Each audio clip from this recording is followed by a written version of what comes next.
Well, hey there, everybody, and welcome to another episode of 3 Questions Live. So excited for you to join us for episode number 2. So if you're not familiar with this format, the 3 questions format really comes from a video series that I did starting in end of 2015, where I would get together with a guest and I would ask them 3 questions and they would ask me 3 questions and then just see where the conversation went. And I mentioned in the first video we did about 2 weeks ago that I thought it was time to maybe do something a little different with this. So I wanted to get more people involved, and that's why I'm doing this 3 Questions Live. So you can write in with your questions if you're watching now. If you have a question for me and you'd like to have me answer that, I would be happy to do that. I do have 3 questions that I will be answering or that I've got planned, but if another one comes in that supersedes one of those, I will go ahead and address that. I've also got 3 questions for you and was super excited to see your responses to the questions that I put out last time, and we'll be reading some of those today as well. So how are we going to run this episode, our second episode? Well, I thought we'd start off with the questions that I asked last time. So last time I asked about, how do you deal with difficult employees? What are some of your favorite attractions, whether it's a haunt or a roller coaster and that type of thing? And then the other one was, what advice do you have for new leaders? So we're going to get to those answers first, and then I will share with you the questions that came in for me during the week and share my answers for those. And then at the very end, I'll ask my questions to you that, again, you can either email me at matt@performanceoptimist.com. You can put your answers here on Facebook. If you're watching this on YouTube, you can put those answers in on YouTube. Or, text them to me, 407-435-8084. Any way you want to get those answers to me, I am totally open to whatever method is best for you. So if you haven't seen, by the way, the other episodes, the Skype episodes, the full episodes of 3 questions that I had done before, those are still archived for you over on my website at performanceoptimist.com. Just click on the 3 questions link and you will be taken to an archive of all those videos. There's 20 or 21 videos, some great guests, great information, great knowledge that you can take away and even use in training programs. So I highly encourage you to take a look at those whenever you have the opportunity. So with that, we'll go ahead and get to the questions that I had for you last week and some of those answers that came in. So one of the ones that people wrote in about, it seemed like a lot of detail was around this, was around how to deal with difficult employees. And it was interesting because for the people that wrote in, they said, well, it really depends on kind of how you define difficult.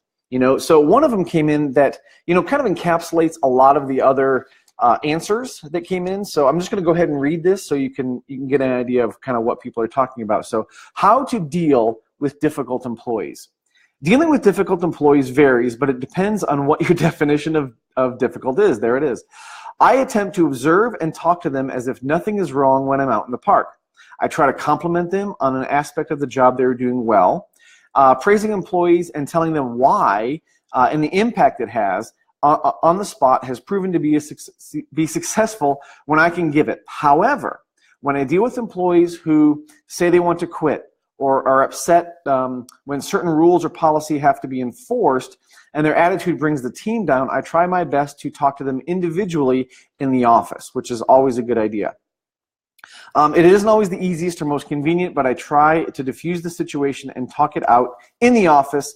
That works extremely well and is the best strategy. I look at it this way. If I don't have time to sit down and talk to my employees, am I really supporting or coaching them in the way I should be? I might be pressed for time during the day, but I believe good leaders make time for these type of situations. And I totally agree with that. I totally agree with, there's a lot of things in there I agree with. Number one, I believe that if you're going to praise in public and reprimand in private, there's also some people that would prefer their praise in private. So getting to know your employees from that standpoint is important. But also, making time to do that. I think a lot of times people are really strapped for time, and if you can find the time in your day, if you can focus on, getting out there and making the time for your employees, I think it really pays dividends for you. So I really appreciate that answer that came in. Some answers to the next question were around what's your best advice for new leaders? And again, we got some similar answers from different people. So here's one set of answers. One person says, invite correction. Nobody should expect to know it all, so don't act like it. The second part of that, if you're moldable and super flexible, that makes you very trainable and easy to work with. Totally agree with that. Humility is a great thing. Learn how to display it sooner versus later. And when your team excels, this is a reflection of you. You may not hear the attaboys, and that's okay. And I think a lot of times when, first time or new leaders, they get into their role, it's hard to kind of make that shift that their results are really going to be based on the team results. And the team may get an accolade or an attaboy, as it says here, but sometimes the leader doesn't realize that reflects very much on them. Now it goes the other way. If a leader isn't doing well, or I should say if the team isn't doing well, then that's going to reflect back on the leader as well. So it does go both ways. There's two sides to that coin, but whenever you think about your results as a leader, you've got to think about the results of the team and how's the team doing, and that will give you the feedback that you need. Now also, there's some other things in here that I think are really important about being moldable, about being flexible.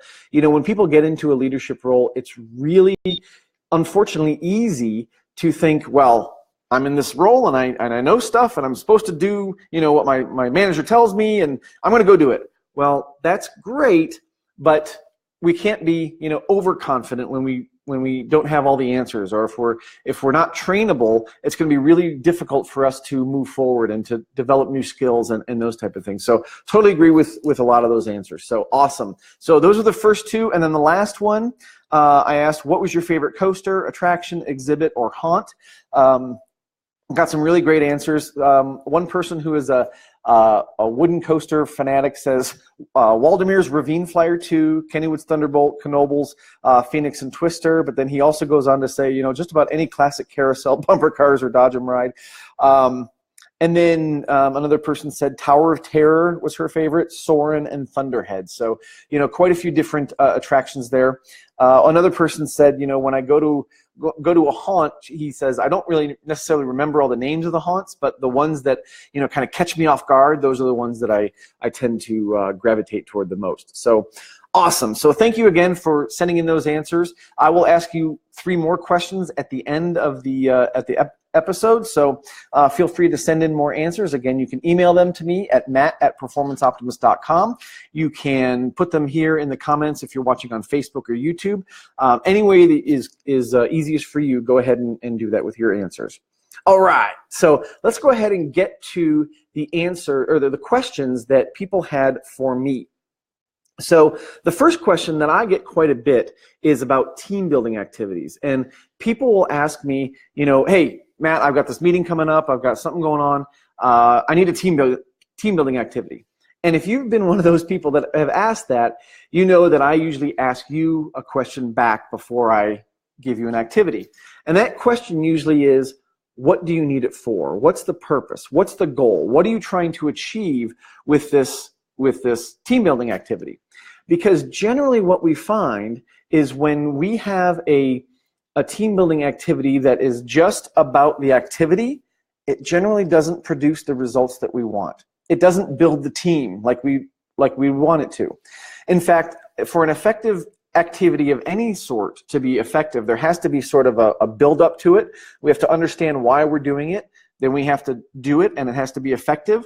And then at the end, there has to be some sort of debrief. We have to talk about why we did it. What were the things that we were supposed to learn? Even pull that out of the people that went through the activity so you understand what they experienced. And too often, I see people say, well, we're going to go do a ropes course, or we're going to build a bike, or whatever it is.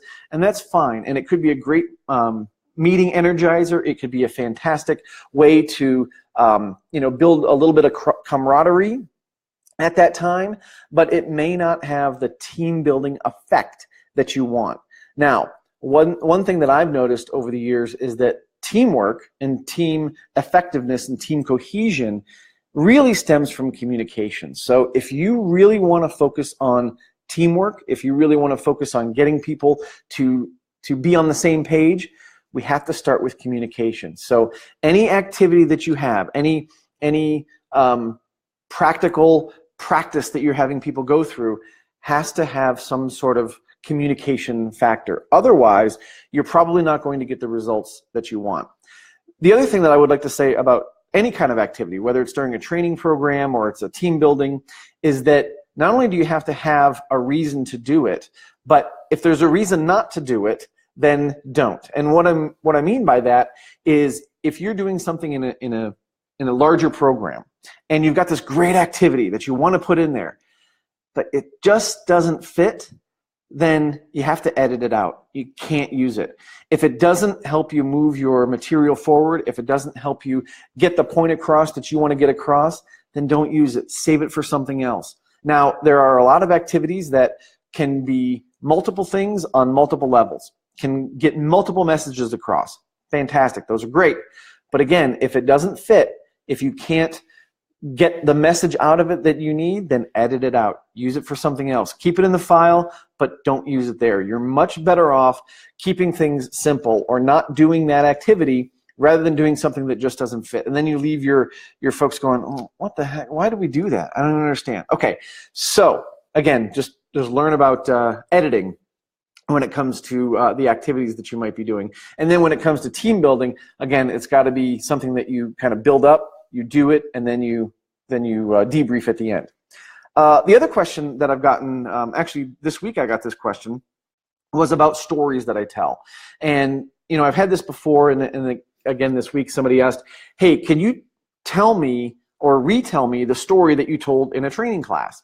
They said, it made a great point. I want to use that in one of my training classes. And I'm happy to share those stories. I mean, I do them in training classes, so yes, I'm happy to share them. And if you want to use them and you want to tell them, that's fine. I have no problem with that at all. I'll write it out for you.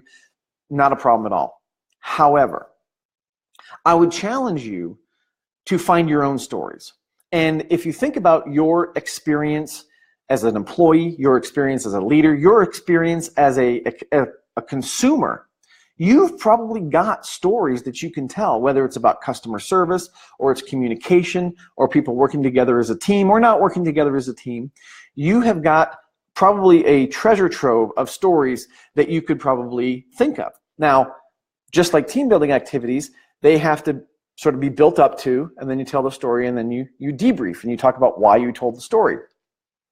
So you've got to be able to match the message of the story to whatever message you're trying to get across. The story that I get asked about a lot is the shopping cart story. That's what people say. Hey, can you tell me the shopping cart story again? And basically, this is when I had one of my very first jobs as a carryout guy at a supermarket. And the manager comes down, we have this conversation. It's a great recognition conversation, and it takes only about 30 seconds. At the end of it, I'm all pumped up. Of course, I'm 15 years old and my first job, and I'm all excited because I had this conversation with the boss. And I went out and I was grabbing more carriages out of the parking lot, and it was great. Well, people want to tell that story, and again, that's fine. But it's got to make sense for whatever it is that you're trying to get across. So when I tell that story, I'm always talking about recognition. I'm talking about how we can provide really specific, really timely, really impactful recognition to people for very, very low cost, in this case, no cost, or in a very short period of time. Because I think when people think about recognition, they think, oh my gosh, it's this big thing, it's going to take a long time, but it really doesn't have to. So that story is perfect for that. Now, I wouldn't tell that story if I'm trying to make a different point. This is kind of a one-trick pony story. But find your stories. Again, think about your experiences as a leader. If you can't think of any right now, keep your mind and your eyes and your ears open for things that you experience. Things that you can say, if I told this in a compelling way, I could get my point across about X, Y, and Z. Okay? So find the stories that mean something to you, because when they're your stories, they're going to come across a lot more genuinely. Is that a word? More genuineness? I don't know. They're going to come across better from you if they are your stories. So again, when you're out at a restaurant, when you're at a movie theater, when you're at a hotel, Pay attention to the service that you're getting. Is there a story there? When you're interacting with your team, pay attention. Is there a story there? A lot of my blog posts comes from just observing things. I go to get my car fixed, and that could be, a blog post. I go to a restaurant with my wife. That could be a blog post. Just anything that you experience can be a story that could turn into a lesson. So you just keep your eyes and ears open for that. One other question, my third question that came in this week was about IAAPA. So if you're going to IAAPA, I hope you're excited about it. I leave tomorrow for Orlando, and I could not be more excited about it. So if you are going, I hope to see you there. If we don't know each other already in person, please feel free to come up to me, say hello. Would love to meet you face to face. Of course, if I do know you, I'll hunt you down. But this question is about attending the IAAPA conference. Actually, it's about not attending. So here's the question. If your organization can't attend IAAPA, how can they experience the energy and much needed information, whether it be the 100+ education sessions or walking the show floor talking to companies? So this is basically, how do you get the most out of IAAPA without actually being at IAAPA? And I'm not going to sugarcoat this. You can't.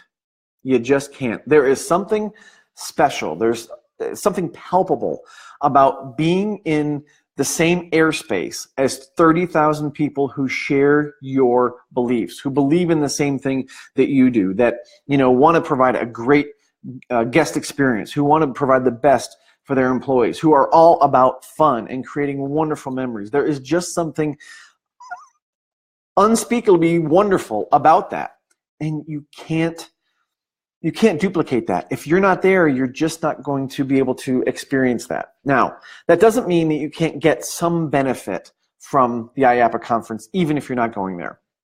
I know that quite a few people this year, specifically because of weather things and other things, have chosen not to go to IAAPA to save a little money, and I totally get it. So if you're in that boat, or for whatever reason this is not your time to go, there are some things you can do to at least benefit from the fact that IAAPA is happening. One thing that I would say is that even if you're not going, I would encourage you to download the app, because the app has a lot of information about the expo. So for instance, if there are certain education sessions that you're interested in, or certain exhibitors that you want to go see, it's all listed there right in the app. And then, reach out to them. Say, hey, I can't come to the expo this year, just not my time, but I'm really interested in the session that you're doing. Can we set up a time maybe after the expo to talk about it? I won't speak for all speakers, but I'll speak for myself. I would be happy to do that, absolutely. And think about it from an exhibitor standpoint. Hey, can't come to the expo, but really interested in this new product that you have, want to talk to you about it. They're there to sell stuff. So if they've got a live lead on the line, they're going to probably do whatever they can to make sure that they get in touch with you. So that's one thing, download the app, find the sessions that you are interested in, and also the exhibitors. Speaking of the sessions, I think it's the morning of the sessions. IAAPA will typically put out the PowerPoint presentations for those different sessions. So if there's one or two that you're interested in, or heck, all of them, you can usually go to the IAAPA website, find those PowerPoints and handouts, and you can at least access those. Now, for some people like myself, my PowerPoint probably won't tell you a whole lot, because my sessions are, I try to really make them conversational, and have a lot of activities and discussion and things like that. So my PowerPoints tend to be just pictures or a couple of words here and there. So you might not get a lot from the PowerPoint, but again, speaking for myself, I'd be happy to talk to you about what those points are. Now, you're still not going to get the same experience as being in the room and going to those sessions, but at least you'll have some of the information that you have that is being presented.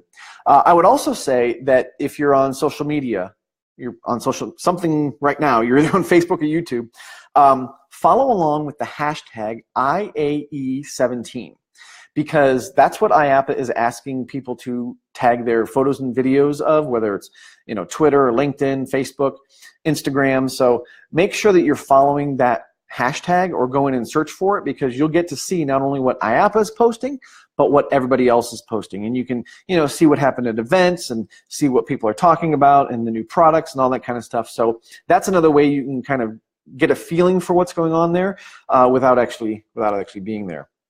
So I think those are some of the things that I would recommend. Download the app, reach out to some people, follow along on social media with the hashtags, and see what kind of information you can get that way. But unfortunately, without being there, you won't get all of the excitement that this person was asking about. How can they experience the energy of the show? I'm sorry, but you just can't. So that's why I encourage everybody, if they have the opportunity, go to IAAPA. Make it a priority. Make it something that you and the people in your company go to for education, for networking, for a way to see what's going on out in the industry.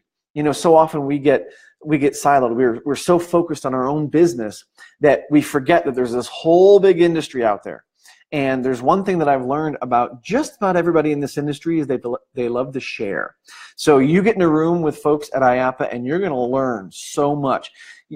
I'm not going to say don't go to the education sessions because I'm very involved with that. So I want you to go to as many education sessions as you can. But even if you don't, even if you're walking the show floor and you find somebody, you run into them and you just talk to them for a little bit, you're going to learn something. So to me, that's a big part of the benefit of going. Again, I understand if it's not your time, if financially it's not feasible to go, I totally get it. But if you can plan for it in the future, I highly, highly, highly recommend it.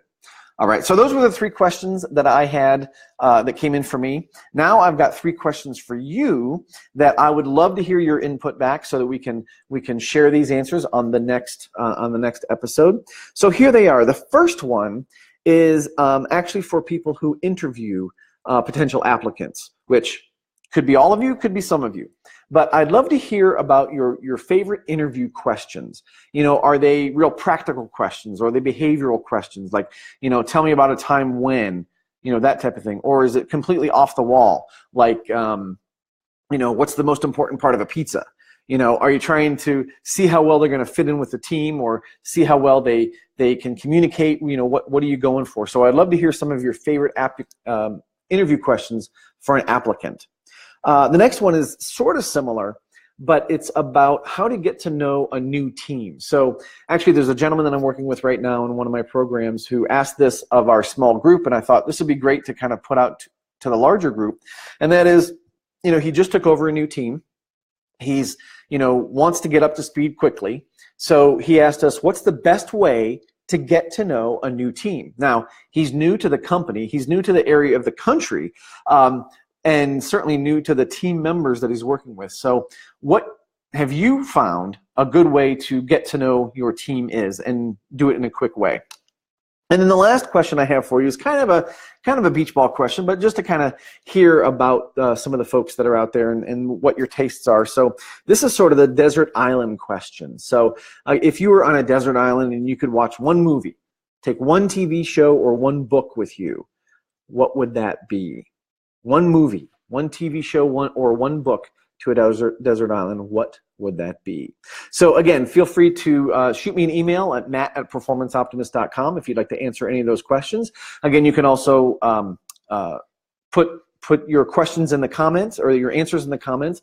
Also, if you have questions for me that you would like to see addressed on a future episode, you can put those in the comments. You can email those to me, or you can, comments here or on Facebook. Feel free to put them anywhere that is convenient for you, and I will get to them. So I want to thank you very much for watching and sticking with us in the second episode of 3 questions. If you are going to be at IAAPA, please, again, find me. I would love to sit down, have a cup of coffee or tea, just kind of chat and see what's going on. I will be facilitating a couple sessions. I'm doing one on Monday on supervisor development. So it's kind of a continuation of the session I did last year. So it's Supervisor Development 2.0, and it's about managing the transition from a frontline employee to a supervisor. Also doing a session on Thursday morning on understanding generations in the workplace. So I'm super excited about that. I'll also be moderating the CEO Speaks panel, and will be one of the table facilitators for the Operators Roundtable. So hope to see you in one of those sessions, or walking the show floor. And if you're not at IAAPA but just want to say hi, matt@performanceoptimist.com, or you can find me through my website at performanceoptimist.com. Thank you guys very much for tuning in, and we'll see you soon.